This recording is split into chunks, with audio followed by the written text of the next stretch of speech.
it's building up those psychological and emotional muscles to understand who you are and what you need to be a better person or be the best person you can possibly be, and staying grounded in that and not apologizing for it. Because it's, again, I go back to the fact that we sometimes feel embarrassment or shame or selfishness or guilt because this is how I am built and this is what I feel.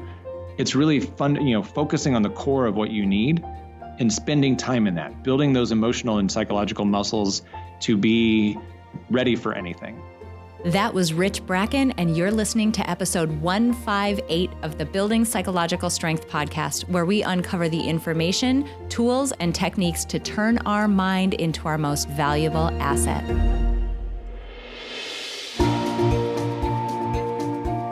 The courage to face fears with persistence. Being able to be present enough in this moment to choose my response thoughtfully. We have the strength to bend to life stressors, to bend to adversity without snapping, without breaking. There are only 6 things that contribute to our quality of life, and they are all experiences. In every moment, we are deciding who we want to be and how we want to live our lives. Noticing what your brain is doing and then being able to make choices. Mobilize the things that we know lift us up. Fear is not logical. It's primal. Hello, everyone, and welcome back to the Building Psychological Strength podcast. My name is April, and I'm your host. I'm really excited about this week's interview.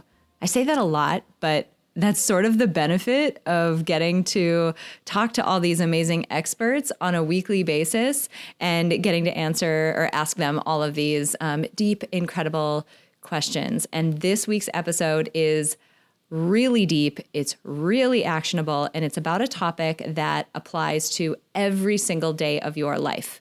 And that topic is emotional intelligence. But before we dive into that topic, I want to do a quick listener shout out to somebody who left this awesome review on iTunes. The title of the review is Uplifting and Powerful.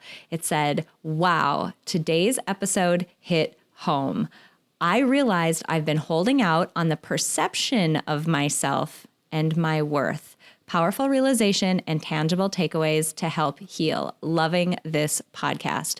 That makes me so happy. I can't even deal with it. That makes me so happy because every single one of us is subject to, the same issues, like the same limiting beliefs, the same self-perception issues, and every single one of us can stand to focus on them and work on them and build psychological strength to move beyond them. And it just makes me so happy to hear from people when that is what this podcast and the incredible information that my guests share, that makes me so happy that it's working and that people are getting value from it. So thank you so much. Oh my gosh, that just made my day. I'm absolutely thrilled. So today we're actually talking about, as I mentioned, emotional intelligence. And this is a topic that I was excited to dive into because it's gotten a lot of press and it's gotten a lot of focus out in more traditional media. And when that happens, what can happen is that the real truth of a particular topic can get kind of translucent. It can get watered down out in the main media. So I was really excited to bring Rich Bracken on today, who is a motivational speaker, but beyond that, he's a podcast host and he is an absolute expert who has studied deep in the area of emotional intelligence. And here's why this conversation is so cool. Oh my gosh. Not only can he talk about emotional intelligence in a way that is more concise and more clear than I have ever heard anybody talk about it, so good.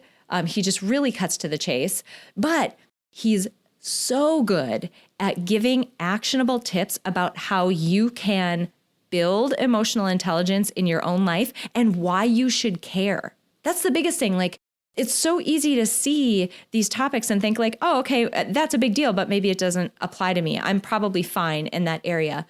He's so good. He gives such actionable tips about what to do and why it matters. It's so good. So there's a bunch in there about self-awareness. You know how big of a deal that is for me, and I'm so excited that he hit on it. He also talks about triggers and things that can trigger emotional states for you, both ones that happen just randomly in our lives and getting really good at understanding them and what it was about the triggering situation that brought up that emotion, but also using music as an intentional trigger to get you into a particular motivational or emotional state. So good. And then something really cool happened. I shared a story that happened between me and a family member where I got really angry one time in a way that seemed, and the word I used was inappropriate. You'll hear it in this episode. I had an inappropriate response to something that someone else did. I got super angry. Rich was so good about coming back and saying, no. We do not use words like inappropriate when they come to emotions because that makes people feel defensive and like emotions are wrong to have and you are allowed to express emotions. Now, there are healthier and less healthy ways of expressing those emotions, but the emotion itself is not inappropriate. It was so cool. Like he completely came back and called me out. And what that made me think about in that moment was, and this is why I say nobody is immune to having this stuff happen to them. Inside the Peak Mind starter pack, there is a module right now, and I can't guarantee it's going to be there for long. We're talking about retooling the starter pack, so get in there if you want this module. But right now, there's a module in there about banning the word should. And that immediately came to my mind because the word should and the expectations about what we should do and what we shouldn't do, like get angry in a situation where it seems, quote, inappropriate, that is one of the biggest killers of our confidence. It leads to just really negative affect and emotion that we shouldn't, that we don't need to be having. So just banning that word and the expectations that comes along with it, that's a huge step toward building psychological strength. And you can get that module right now for free inside the starter pack. So you just have to head over to peakmindpsychology.com. You'll see a link to join the starter pack. Literally, you just sign up. You can get everything in there. There's more than just that module, but I would really highly suggest that you get signed up for that module and go through the should module right now, which is something that I probably need to go back and do after my conversation today. All right, you guys, I'm really, really excited for you to meet Rich Bracken, for you to hear the really succinct, beautiful way he talks about emotional intelligence and to get the information that he provided around actionable steps that you can take to build your own emotional intelligence. I know you're going to get so much out of this episode, so let's dive right in. Rich, I'm so excited to have you on because it's always fun when you meet really interesting expert people in the most random ways on the internet. So thanks so much for being here. Well, thank you for having me, April. And I think random is probably the most applicable adjective that you just used. I don't know that expert and all the other flattering things that you said. Maybe I'm a little bit self-deprecating, but I am thrilled to be here and I'm excited to talk with you and share some insight with your audience. Awesome. So for folks who are listening to this, just a quick background. We randomly stumbled upon each other on Instagram, I think, exchanged a few quick DMs, and I looked at Rich's profile and I'm like, oh my gosh, you're an expert in so many of the things that we talk about on the podcast. Like, we have to make this happen. This is really great. So here we are. Yeah, it's the beauty of social media. I mean, social media has so many different connotations depending on how you use it and what platform you use. But I think the one thing that we forget sometimes is that it brings the globe together, and you can really connect with anybody that you want to. And I'm a better person for connecting with you, and I'm excited to continue the conversation. Exciting. Okay, here's what I'm really excited to talk about.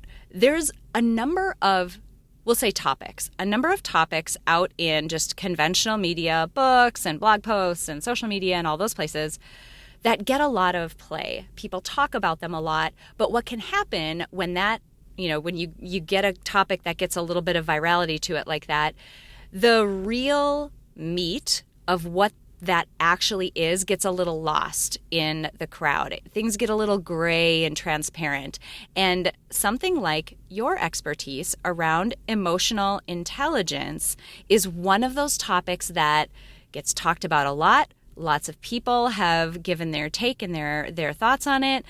And I feel like that's another one where it is very easy to lose sight of what it actually is and how it impacts our lives. So I'd love to start there. I'd love for you to just give us kind of the lowdown on what emotional intelligence is, like for real. For real, the real definition. I agree. I think one of the things that we see in social media too is that when a topic gets hot, everybody wants to dive into their individual take and it pulls so far away from the core of what it is. And people try to get too creative and forget about just what is the core message of things. And really, and I give presentations on this all over the country, and I get into the core details of it. But really, what it is, it's understanding your emotions to live a better life, both as an individual. So how are you handling and identifying your emotions? But then how are you interacting with other people? Because as much as we love to say that social media brings us together, it also has brought on this isolationism across the country and around the world that we're in our own little lanes now. And so we dive into the content, we dive into the digital world that we forget how to talk. And, I think our conversation ability from a person to person has become more strained than it ever has been because we're so reliant upon information and communication through digital mediums. But really, it's tapping into your emotions and understanding your emotions to live a better life on a day-to-day basis.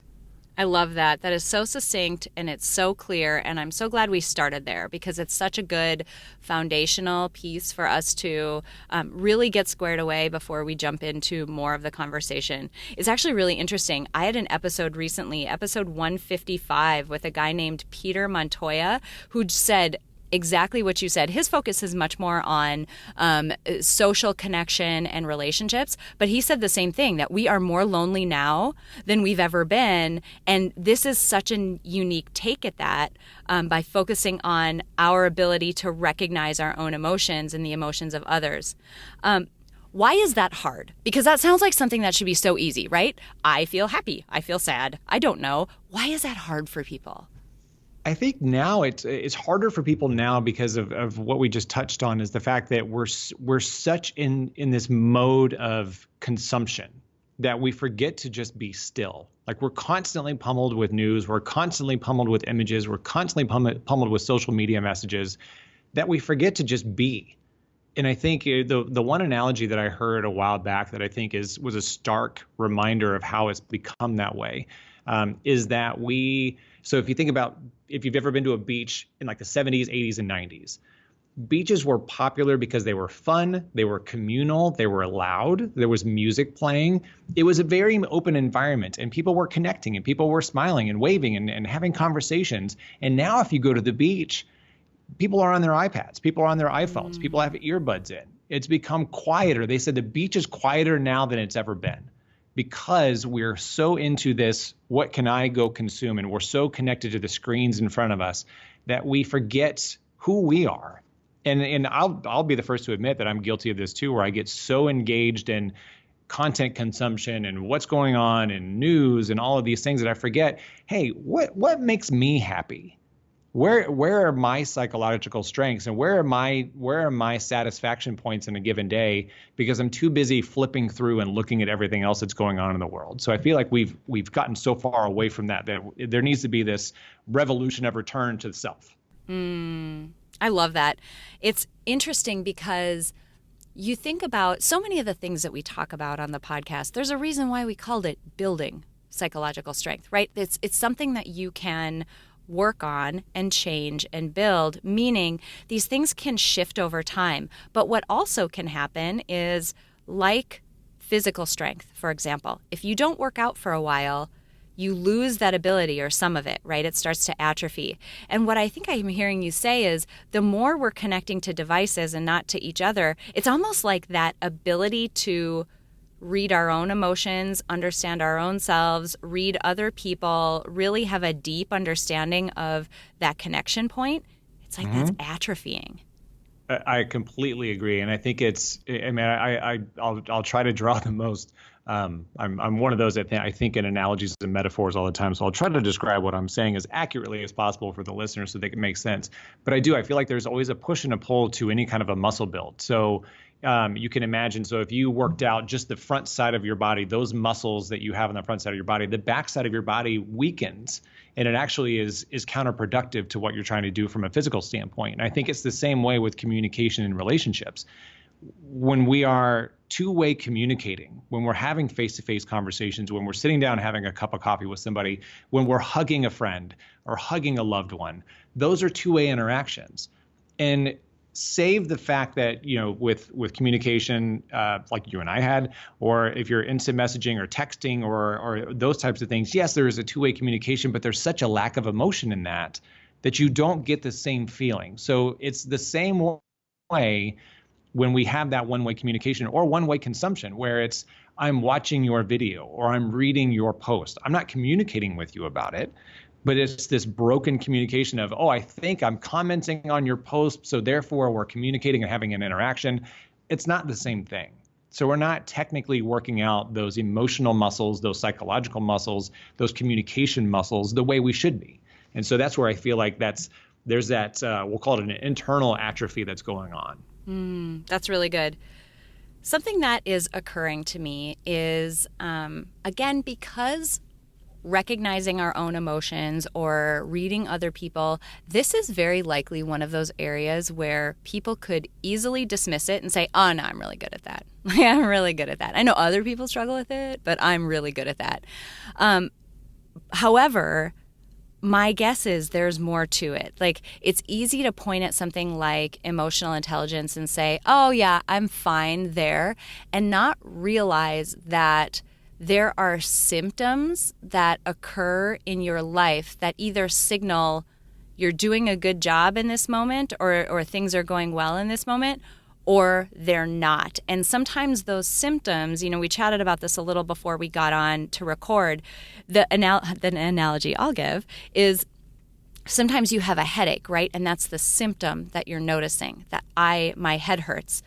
The underlying cause of it could be something like dehydration, but that's not the immediate thing that you're noticing. So, emotional intelligence, either it going well or you being really strong in that area or being weak in that area, could be causing some symptoms that people feel in their lives, like as they're experiencing life. Can you talk about that a little bit?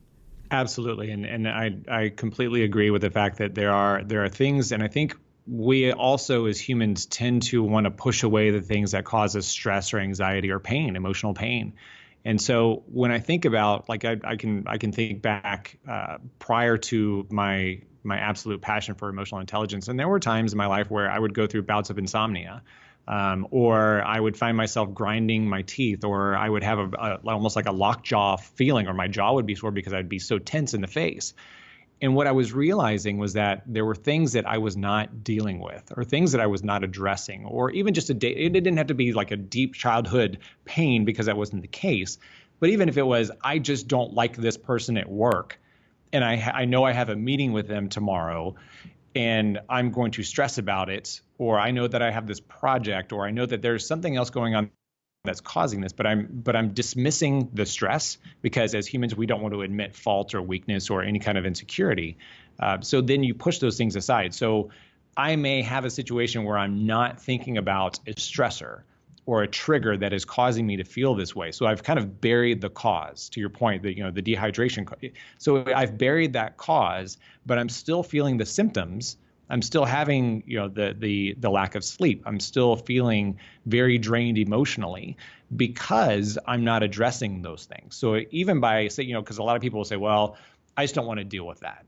That's fine. The more you pack it away, I kind of look at it like the shaking up a Coke bottle. Like, if you keep putting that in there, you're just shaking it a little bit, and you're shaking it a little bit more, and you're shaking it a little bit more. And eventually, if you don't release that pressure and deal with what's going on and deal with what's shaking you up, you're going to explode at some point, either verbally, emotionally, internally. Something's going to happen. So I agree. I think when we dismiss those things, those triggers, and triggers is one of the big things I talk about with emotional intelligence. When we dismiss those triggers, or we don't analyze the triggers for what they really are, then we are missing out on what could be causing these symptoms that we're feeling and not really getting to the root cause of things. Can you dive into that a little bit? I've actually never heard somebody talk about the notion of triggers within emotional intelligence. Can you talk about what they are and how people might experience that? Oh, absolutely. And so the examples that I give when I talk about it are the fact that we all have triggers in our life, good and bad. So a song could be a positive trigger for you. You hear that song and it just brings you up to this wonderful mood, and you're singing in your car and you're dancing in your car, which is me on a daily basis. So I know exactly how those works. But we also have negative triggers, and whether they're sad triggers or angry triggers or anxious triggers, we all have those things. It could be a person, it could be the way somebody talks to you. It could be an activity. It could be, seeing potential or specific people on the news may be a trigger for you. Certain individuals, certain personality types, certain biases that we have will give us triggers. So really what it is if you think of a trigger, you think about striking a match. And so a trigger is something that lights something up in you. So let's give an example of I'll go back to the example of a work scenario. Maybe there's somebody that you work with that you know is very difficult to deal with, somebody that doesn't communicate well, somebody that always is angry or hard to deal with, or just is always bringing their stress on other people. That person is a trigger for you. So it doesn't matter if you see their name copied on an email. It doesn't matter if their name shows up on your caller ID. It doesn't matter if you hear their voice around the corner. They're triggering an emotion for you. And so triggers lead to emotions. Triggers lead to some sort of a result. And so when I talk about managing your triggers and flipping the trigger in the way I use in terminology, flip the trigger means what you have done in the past when you react to something. Retrain yourself to think, okay, I'm going to react this way now. So with that example, if that individual brings you stress because of some issue, and usually there's an incident or some sort of an interaction that has caused you to feel this way about that individual. So maybe you had a tense moment over a project, or they poorly communicated something and then they took it out on you later on. That now you assimilate stress with that individual. So every time you think about that individual, it brings you stress. So one, I always encourage, if there is something like that, deal with that. Have a communication point. Even if you get to a point where you agree to disagree, at least express your emotions. Hey, April, you and I had this incident a couple of months ago. I've not dealt with it, but I really wanted to bring it to your attention because it's brought me a little bit more anxiety than I would care to carry on. Have that communication, get it out in the open. But then from that point forward, and I hate to keep bringing you into this because it wasn't your fault and you didn't yell at me over a project, but I'm going to use you as an example. So instead of saying every time I see April's name on an email or every time I hear April's voice, it causes me anxiety, what I now train myself to think is, oh, there's April. I'm going to look at her as my new challenge to up my communication level, because communication was the problem that caused the issue in the first place. Not necessarily yours, but maybe you take it upon yourself to be an over communicator. Maybe you're leveling up your engagement with her. So it's, instead of saying like, oh God, here comes April, it's, hey, April, how are you? How's your day going? Is there anything I can do to help you and support you today? It doesn't matter how they react because we can't control other people's reactions. But what you have done is you have taken the high road. You have now turned that interaction and that trigger into something positive for you. It's a challenge to you. It's a challenge to level up your communication ability and your mood. And when we train ourselves to do that, it has a positive outcome as opposed to dragging on this doom and gloom because April's coming around the corner. I always tell people, flip that trigger and make it something that works in your advantage.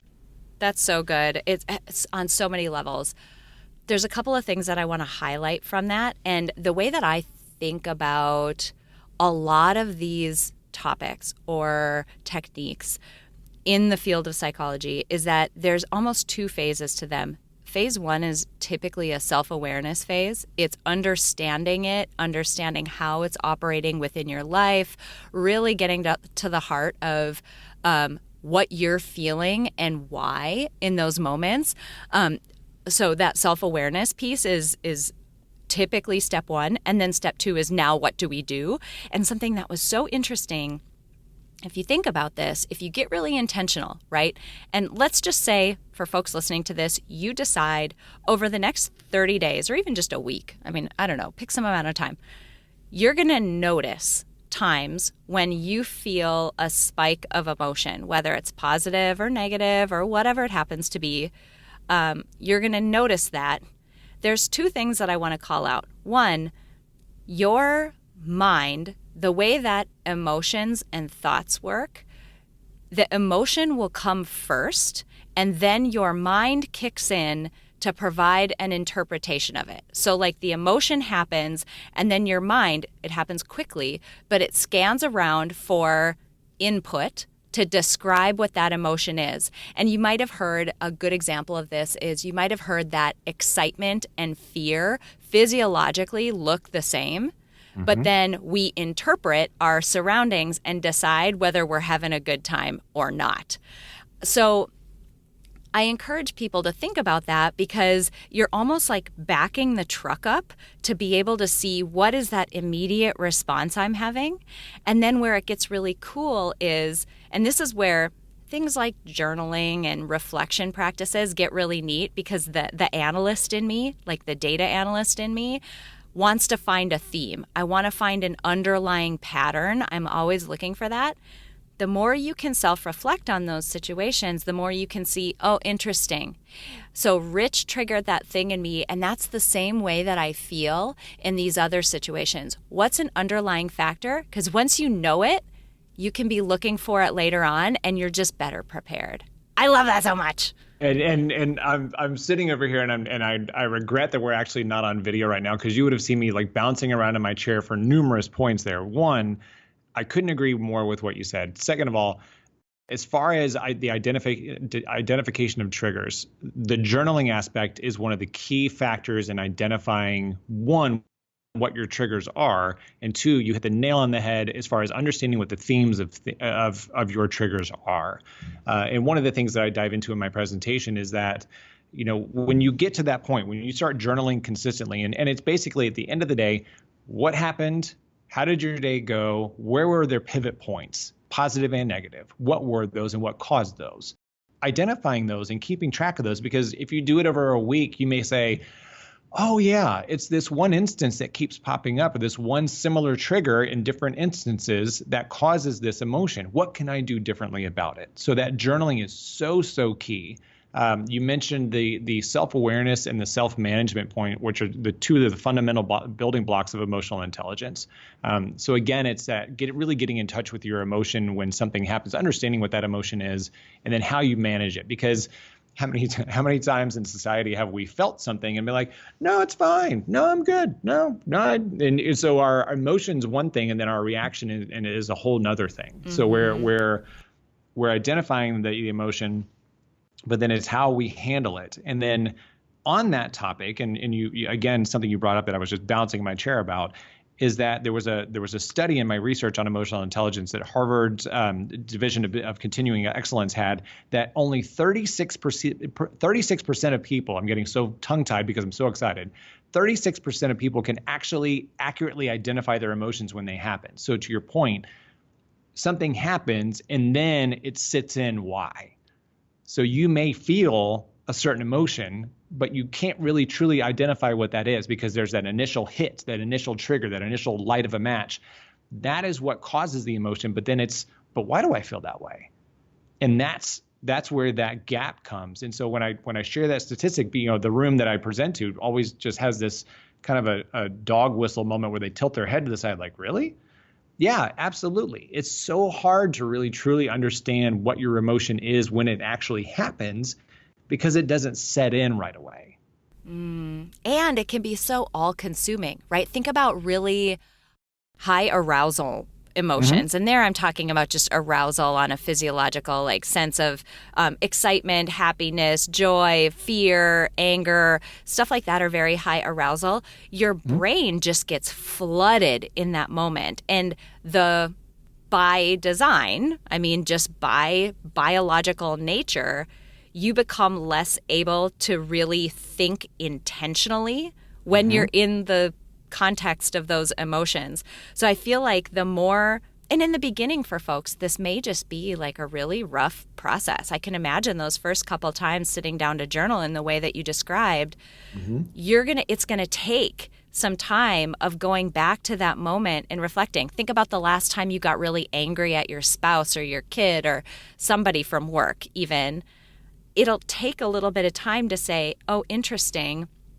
Not only was I angry, but laced within that anger, there was a little element of jealousy there. Interesting. Yeah. And what I'm curious now, where my mind's going in 100 directions because I'm also waving my arms over here. I'm curious about how we do this in the context of emotions that we believe are bad or wrong to have. I shouldn't get mad. I shouldn't feel jealous. I shouldn't, you know what I'm saying? Like, how do we get people to the point where you realize, like, labeling and admitting to having those emotions doesn't make you a bad person? It's all part of the game of understanding yourself. I couldn't agree more. And again, we probably need to refilm this and maybe we just pantomime some of our reactions to these things because I'm just loving what you're saying. Again, I think one of the things I always talk about too is that when you talk about emotional intelligence or you talk about self-awareness, it's not necessarily, like I always tell my audiences, like, you're not going to come out of this with this Zen mentality that nothing's ever going to bother you.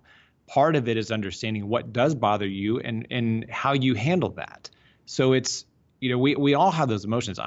People will say, well, you're the most positive person in the world. How could you ever get angry? I get angry because I understand my emotions. I don't say that I never get angry or I never get upset or I never get sad. I'm probably the one of the top 10 men in America that will admit that I'm a crier more than most. But it's because I understand my triggers. I understand my emotions. Same thing with anxiety or fear or anger, those ones that we're ashamed of, right? We don't want to admit that we get angry. We don't want to admit that we get scared or ashamed of things. But we all do. We're all human. We have these emotions built into us. And so if you deny those, they just get worse. The ability to control those and manage yourself just gets worse. So what I will say is that, and I did a segment on this a while back on the news where it's okay to get angry. It's okay to feel those things. It's okay to verbalize your anger or your frustration, but there's a right and a wrong way of doing it. And so if we can get to a point where we understand, again, going back to the journaling things, if you understand the triggers, you understand the themes, you understand how to prepare for those triggers, especially if you know that you can't avoid them, work situations, those types of things. Or, one of the things I always talk about too is that I detest people that text and drive. And it's mostly because, one, I think it's disrespectful. Two, I think it puts a lot of people in danger that should not be in danger. And three, I'm like, you know what? I have a wonderful family and kids, and your text message does not absolve you from trying to, put me in danger and harm's way, to take me away from my family for any reason whatsoever. So I used to fly off the handle if I found somebody texting and driving on the highway, especially if they were swerving. But then I got to the point where I'm like, you know what? I'm not going to let that individual ruin my day. Yes, it angers me. Yes, it frustrates me. Yes, it gives me a little bit of fear because I'm not sure if they're going to be paying attention and maybe sideswipe me. But what I've now done is said, okay, I feel those and it's okay to feel those. But how I handle those, I just basically move around them, get away from them as quickly as possible, move on with my day.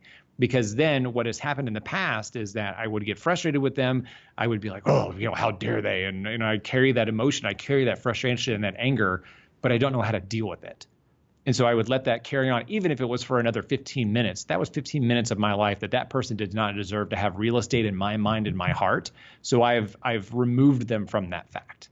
So again, it's okay to get angry. It's actually perfectly healthy to get angry. It's perfectly okay to be ashamed. It's perfectly okay to have those negative feelings, but it's how you take those and work those to your advantage that is really key into understanding things. And what you said earlier too about those first few journaling, those first few journal moments, or even you may journal for a year and a half and then all of a sudden have this deep aha moment that you have to deal with something that you've not dealt with. And those are tough. But what I will say is it's like anything else. Anything worth doing is worth the pain and effort that you put into it. So if you deal with those emotions and you deal with those bad instances and you deal with that trauma or those bad memories or whatever your core needs to heal, by addressing those things, you are putting yourself on a path to becoming a better person. Those scars may remain, whether they're deep-rooted scars or just I get annoyed on a daily basis because of this and this is my scar. But by addressing those and moving on, you're becoming a better person. So it's worth the time to dive into it, to ask why, and to address and acknowledge your emotions. Because again, if you're acknowledging it to yourself, there will be some sort of a shame. It sounds ridiculous. If you're sitting by yourself saying, wow, I've realized this in my journal. I realized that this type of an event triggers this type of an emotion, and both of them are somewhat negative. I feel so ashamed. Good. Feel it, understand it, and figure out how you fix it and move on from there. That was so good. That is so good. And I'll even go a step further. Sometimes this is just awesome. When I think about anger, lots of times our anger is directed at other people, right? We're angry with someone, right? And I think we get worried about feeling angry, expressing anger, anything to do with that type of emotion, and throw in whatever other emotion that you feel bad for having, guilt or jealousy or any of those other yucky ones that we try not to feel and try to admit to. Any of those. What I've found, and this has been so recent, so holy cow, did I do this badly for a long time? Do I still do this badly because I'm not great at it because I just learned this recently? But the ability for those emotions and your ability to explain them, which that journaling process helps, this reflective process helps, the more you can explain them, can you deepen a relationship with someone? And I'll give an example. My father-in-law, who I don't think he listens to podcasts, but hi, Larry, if you You'll do. Find out real quick if he does or not. Hello, Larry. Over the holidays, my father-in-law made a very benign comment to me, and I got angry. Like, we're talking brain flooded, burning face. Everybody knew it. And he didn't realize, so he knew I was angry, right? And in this moment, if you just look at that isolated moment in time, it looks like Larry made a very benign comment and April's having an inappropriate reaction to it. What happened later is Larry, being the amazing person he is, came in and said, "Did I make you mad? I'm really sorry." And I said, "Let me explain the context around that emotion." I said, this, and this bodily stuff. I'm tired, run down, and haven't taken care of myself over the holidays, right? We're probably all guilty of that. That's happening, which is just one factor.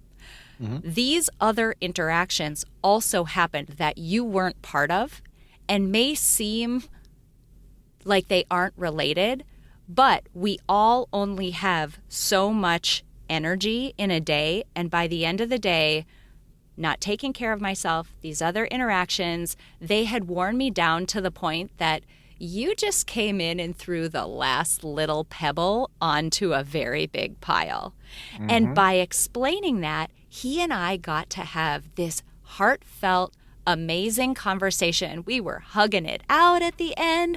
I would say that by me getting inappropriately, we'll say, I'm air quoting like crazy over here. People are probably looking at me like I'm crazy. But me being inappropriately angry at my father-in-law in that moment, we are closer today, having talked about it, than we were the previous day before this crazy thing even happened. So I again, like, I love, I'm not air quoting, I'm like freaking out over here because I love what you're saying. The one thing that I challenge you on that is to strip away the descriptor of inappropriate, because inappropriate is very subjective. It's what you needed to do for you at the time.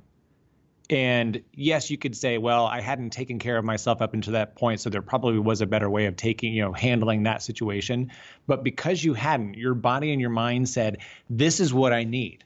I'm gonna get red in the face. My voice is gonna go way up through the roof as far as volume goes, and I'm probably gonna drop a few F-bombs here and there.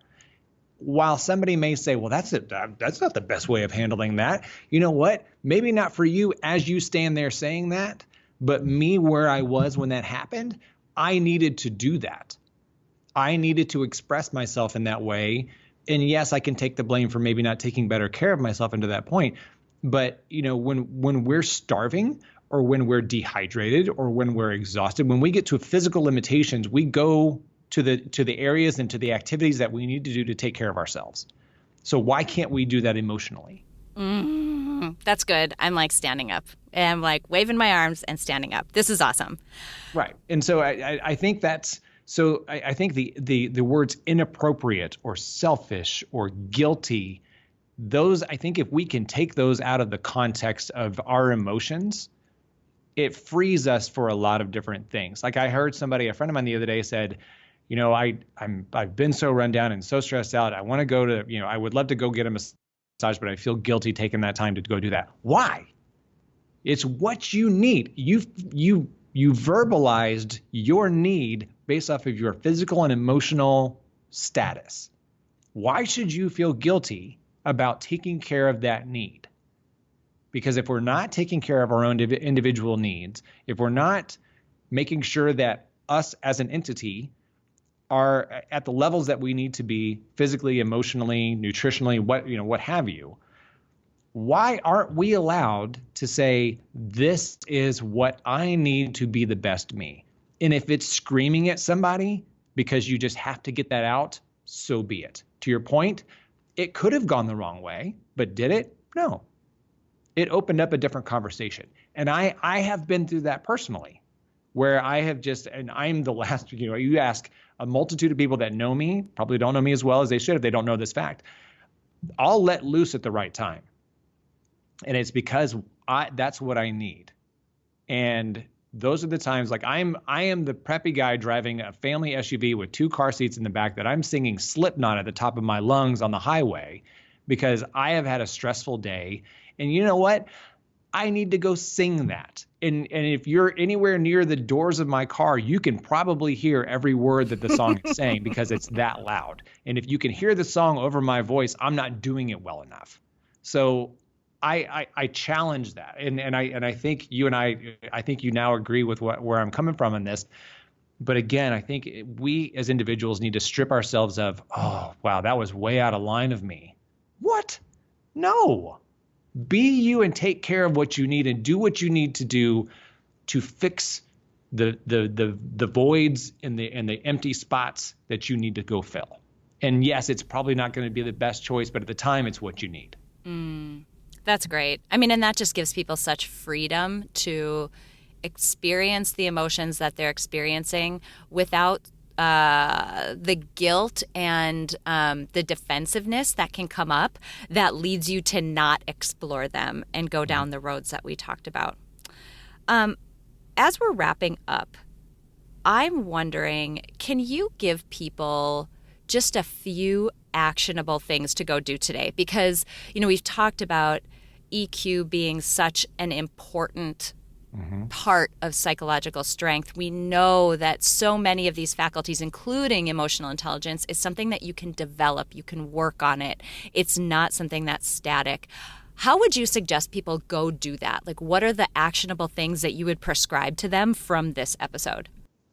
So I've got a list of them, and I'm happy to share. I've got a couple of infographics and things that I can share with you so you can share with your audience as well. That'd be great. There's a ton of them. What I will do is draw out a couple of my favorites that I know personally I've leveraged and they work very well. And those that I've coached and consulted with have used these and have seen great results from them as well. The journaling, I think, is huge. The journaling, I think, is one of the best exercises that you can do. It's very low time, very high value. And so in that journaling exercise, and it could be anything from a written journal to if you want to have a saved document on your laptop or your computer or whatever, or on your phone, whatever you need to do. If you can get those things out and identify the trends, journaling is one of the best things in the world. I am a music head. I love music. I don't know in my history of talking to probably hundreds of thousands of people that I've ever heard anybody say, I don't listen to music at all. I've never heard that once. So I think this is applicable to everyone, is that I have personally, and I've encouraged people to do this too, I have created playlists, pick Spotify, Pandora, I've got an old school iPod in my car, so I'm proud of that. But I have playlists for every mood that I want to achieve. I have a stress relief. I have a confidence one, I have a chill out one, I have a good mood one, and so building those playlists and using music as a charger for those is really important. So if you have a stressful day, what kind of music is going to let you release that energy, but then also bring you back to where you need to be? So music is a huge thing. One of the things that popped up in the conversation you were having about your father-in-law that I think is critical that we don't do as well because we're so afraid of what other people will think is that we don't set boundaries very well. So sticking up for yourself and setting boundaries of saying, hey, look, this is what I'm okay with. This is not what I'm okay with. You won't talk to me like that. Those kinds of things where you're establishing your boundaries and your limitations, because again, I think we don't want to say no to people. We don't want to feel like we're shutting things down. We don't want to feel like we're available. But at the same time, what it does is it depletes us beyond comprehension. And so by setting up those boundaries and saying, you know what, I'm going to have this time of day. Like there are times where I block my calendar and I say, you know what, this is my time and it's non-negotiable. Nobody can impede on that. This is what I'm going to do. I'm blocking this time. And here are the two things I want to do during that 1 hour. That's my time. You're not going to get in on that. Just no way, shape, or form. So sticking up for yourself and setting boundaries. And really, I'm a big fan of meditation. I know a lot of people hear meditation and think that I'm crossing my legs and have my hands on my knees and sitting amongst a bunch of plants. But really, meditation could be anything. You could sit at your desk right now for 5 minutes, close your eyes, and you're meditating. And it's really just saying, I'm going to pause. I'm going to reflect. I'm going to check in with myself. I do it multiple times a day where I'll stop in between meetings or during some projects and I'll just close my eyes for about 3 to 5 minutes. How am I feeling? What's going on? What's been going on up until this point, and how just a personal check-in. By doing that, it's not me getting to the end of the day and saying, wow, that was a day. What happened? It's me checking in throughout the day and making sure that the pendulum of anxiety or the pendulum of busyness doesn't swing so far that I can't get back to center easily. So by doing those check-ins throughout the day, I'm able to say, okay, this is getting out of control for me. How do I bring this back? So I think those elements and those activities are so key. Again, there's a ton of them, and I'm happy to share all the ones that I've seen results with. But those are just the key ones that I think are really, really important. Those were all so good and so actionable and so fast to do. I mean, that's the thing. Like, I've talked about this before on the podcast, but so many times we hear something like meditate for just a couple of minutes, just sit quietly for a couple of minutes, or journal really quickly for just even 2 minutes at the end of the day and just reflect on a particular situation. We look at that and think, because it's not hard, it must not have that big of an impact. And everything that you mentioned, they're all techniques that are very low effort and huge reward. So I would highly encourage everyone to pick up a couple, try them on. We'll make sure that we link to your infographic and show that as well so that people can get that full list of actionable things that they can do. That's so generous. We really appreciate you providing that full list. Of course. Yeah. And I agree. I think as we move, again, kind of going back full circle here, as we move to a more rapid fire society, as we're already there really, but as we continue down that path, it is really important to have those actionable quick things that we can implement in our days. And I agree with what you said. I think we tend to brush off the things. Well, if it only takes 3 minutes, it can't be that impactful. Mm-hmm. Yeah. I challenge that, because sit down with a pad of paper and write down the first 5 emotions that come to your mind. Boom, you've now meditated. That maybe probably took 30 seconds. I love it. So I discount that, because the minute you see those words on paper, you're like, oh, maybe I am feeling a little sad today. There you go. I love that. What does psychological strength mean to you? Psychological strength to me means building the core foundation of who you are from a mental and emotional standpoint so that you can really withstand anything in life. And it's the day-to-day, but it's also the catastrophic things. We're all going to have those things that happen in life that are I'll steal the word that you used earlier. They're the pebbles that come at us, and we're pummeled with pebbles all the time. So it's how are you withstanding the long-term pebbles, but then also where are you at mentally and psychologically that you can handle the bigger events? So a loss or a life-changing event. But really it's building up those psychological and emotional muscles to understand who you are and what you need to be a better person or be the best person you can possibly be, and staying grounded in that and not apologizing for it. Because it's, again, I go back to the fact that we sometimes feel embarrassment or shame or selfishness or guilt because this is how I am built and this is what I feel. It's really fun, focusing on the core of what you need and spending time in that, building those emotional and psychological muscles to be ready for anything. That's so perfect. I love that definition because it hits on both the positive and the negative that will exist in life, the big and the small. So good. If people want to learn more about you, I mean, you're an amazing speaker. You've got your own podcast. I mean, you've got incredible resources out there for people. Where can people find you and learn more about you? So as my brand goes, I'm pretty much everywhere. But what I will say is that the hub of everything is richbracken.com. There's all kinds of resources on there. I'm getting better about blogging this year. That's my goal for this year.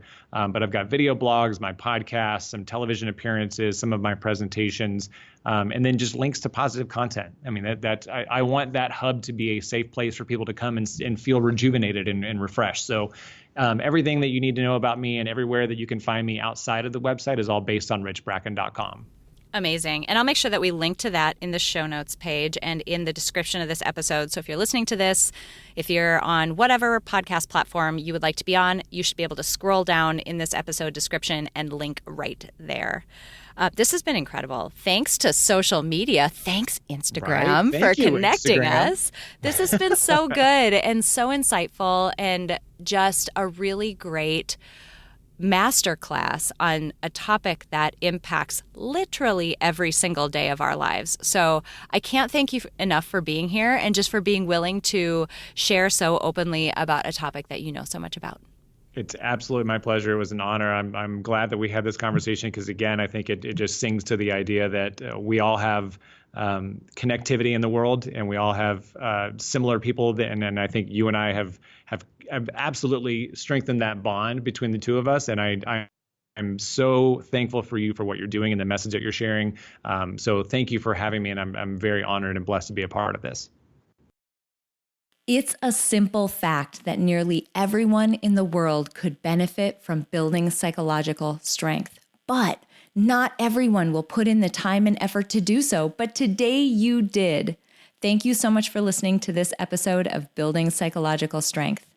Now, if you're interested in building the mental toughness, confidence, and resilience you need to thrive through life's ups and downs, visit us at www.peakmindpsychology.com. Also, if there's someone in your life who could benefit from this episode, please share it with them. And if you yourself found this episode valuable, meaning if you took away even one insight that you can use to build psychological strength in your own life, we would so appreciate it if you would drop us a rating and a review on iTunes. The thing is, the more ratings and reviews we have, the easier it is to get this powerful and important content out to the people who need to hear it. Remember, your mind can be your most valuable asset or your biggest liability, and you get to choose. So choose wisely, my friend. And I'll see you next time on Building Psychological Strength.